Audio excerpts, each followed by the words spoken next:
Cinema is amazing. ये हमें जिंदगी को दूसरे लोगों की नजर से देखने का मौका देता है। ये मीडियम इतना पावरफुल है कि हम मूवी कैरेक्टर्स और उनकी लाइफ को पूरी तरह से अब्सॉर्ब कर लेते हैं। We live, we love, we laugh and we cry with them. ज्यादातर मूवीज में हम देखते हैं कि मेन कैरेक्टर के कुछ गोल्स होते हैं जिन्हें वो अचीव करना चाहता है और काफी स्ट्रगल से गुजरने के बाद मोस्ट ऑफ द टाइम वो उन्हें अचीव कर लेता है। पर अगर हमारा मेन कैरेक्टर ही अपना पर्पस भूल चुका हो तो हम मूवी को कैसे परसीव करेंगे?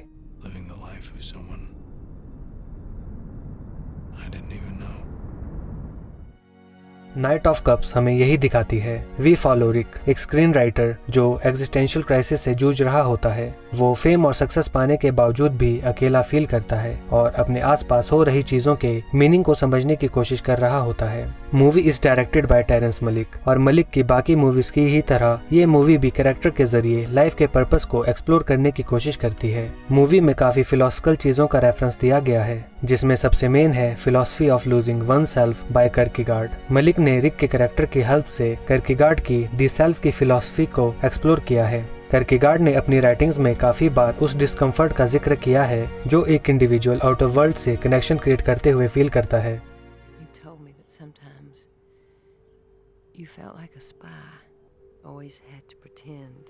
मूवी एक रिलीजियस फिल्म की तरह शुरू होती है और रिक को एक पिलग्रिम की तरह प्रेजेंट किया गया है जिसका पर्पस होता है लाइफ के मीनिंग को खोजना, जिसमें 19th सेंचुरी की फेमस बुक पिलग्रिमेज का रेफरेंस दिया गया है और रिक उसी पिलग्रिम का एम्बॉडीमेंट होता है जिसका मोटिव अपनी एग्जिस्टेंस का पर्पस ढूंढना होता है। बहुत से सीन्स में हम रिक को डेजर्ट के बीच खोया हुआ पाते हैं और ये इसी चीज को दिखाने की कोशिश करती है कि how lost he is. Movie Hollywood environment को फॉलो करती है और मीटिंग्स और लार्ज पार्टीज के ब्रीफ मोमेंट्स देखने को मिलते हैं और रिक इन सभी सोशल गैदरिंग्स के बीच खुद को आउट ऑफ प्लेस फील करता है। रिक की हालत ऐसी होती है जैसे किसी इंट्रोवर्ट को जबरदस्ती एक्सट्रोवर्ट्स के बीच धकेल दिया गया हो और वो खुद को पूरी तरह उस एनवायरनमेंट में ढाल नहीं पाता।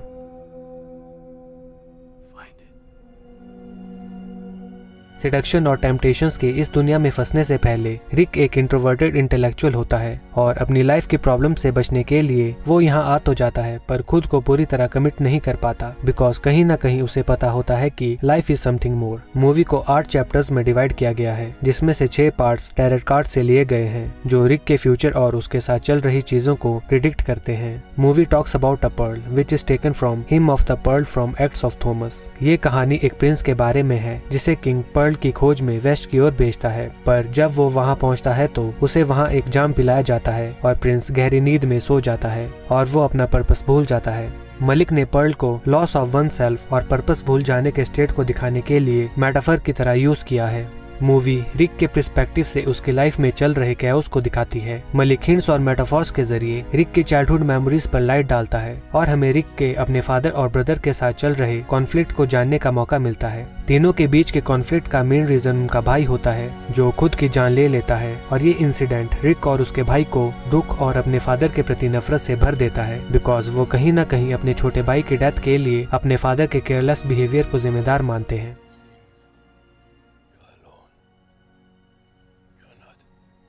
रिक अपने लाइफ के फ्रेगमेंट्स को इकट्ठे करने की कोशिश कर रहा होता है और उसके इनर कॉन्फ्लिक्ट को उसके वुमन के साथ रिलेशनशिप्स के जरिए एक्सप्लोर किया गया है, जिनमें से कुछ बॉन्ड्स जैसे कि नर्स के साथ उसकी मैरिज एंड मैरिड वुमन के साथ उसका टेंडर रिलेशनशिप बहुत डीप होते हैं और उनके अलावा बाकी सभी रिश्ते सिडक्शन और फिजिकल प्लेजर तक ही सीमित होते हैं। मूवी को बहुत ही नॉन ट्रेडिशनल वे में बिना किसी कंप्लीट स्क्रिप्ट के शूट किया गया था और मलिक का क्रिश्चियन बेल को रिक के कैरेक्टर के लिए चूज करना बहुत बोल्ड चॉइस थी बिकॉज मूवी में रिक के कोई डायलॉग्स नहीं है। हालांकि बेल की वॉइस को मोनोलॉग्स के लिए यूज किया गया है पर मूवी में रिक का कैरेक्टर बस 3 बार ही डायलॉग्स के थ्रू दूसरे कैरेक्टर से इंटरेक्ट करता है।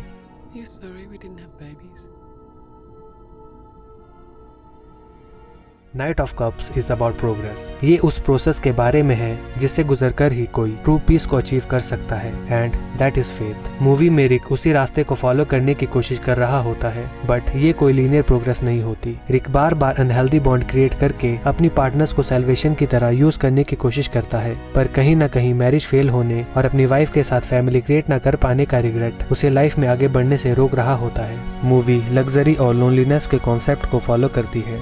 कैसे बड़े बड़े शहरों के आलीशान अपार्टमेंट्स लोनली लोगों को आसरा दिए हुए हैं इस मूवी में देखने को मिलता है। ब्रीफली समझा जाए तो रिक का कैरेक्टर एक सक्सेसफुल, डिप्रेस्ड और लॉस्ट लाइफ को पोर्ट्रे करता है, जहां एक पर्सन सब अचीव करने के बावजूद भी खुश नहीं होता। और ये गलत नहीं है, बिकॉज रिक का ये मानना कि लाइफ इज समथिंग मोर बिल्कुल सही है। Life without peace is nothing and life without love is nothing. पर रिक की प्रॉब्लम इससे भी ज्यादा कॉम्प्लिकेटेड होती है। रिक का कैरेक्टर एक स्पिरिचुअल अंडरस्टैंडिंग की तलाश में होता है। वो अपने अंदर चल रहे कॉन्फ्लिक्ट को सॉल्व करने की कोशिश कर रहा होता है ताकि वो खुद को आउटर वर्ल्ड के साथ जोड़ सके। और शायद इसका एक ही तरीका हो सकता है, जो है फाइनाइट और इन्फिनिट दोनों को एक साथ लेकर चलना। मुझे नहीं लगता कि डिप्रेशन को कोई मूवी इतनी बारीकी से पोर्ट्रे कर सकती है, और रिक की सैडनेस को उसके रिलेशनशिप एक्सपीरियंस के थ्रू दिखाया गया है। Rick continuously engages with random woman, but वो उनके साथ कनेक्ट करने में कभी सक्सेसफुल नहीं हो पाता, और sex, seduction and baseless enjoyment की प्रोसेस से बार बार गुजरने के बाद भी रिक मीनिंगलेस होता है। नाइट ऑफ कप्स मूवी कम और एक थेरेपी सेशन ज्यादा फील होती है। अगर आप इसे स्टोरी या एंटरटेनमेंट के लिए देखोगे तो 30 मिनट भी स्क्रीन के सामने बैठना आपके लिए मुश्किल हो जाएगा। मूवी नॉर्मल फिल्म गोअर्स के लिए नहीं है। ये उन्हीं लोगों को पसंद आ सकती है जो मूवीज को फील करना जानते हो। This movie is all about existence and suffering. It is about loneliness and struggle to find peace in everything, and above all it is about finding true meaning of life. Thank you for watching.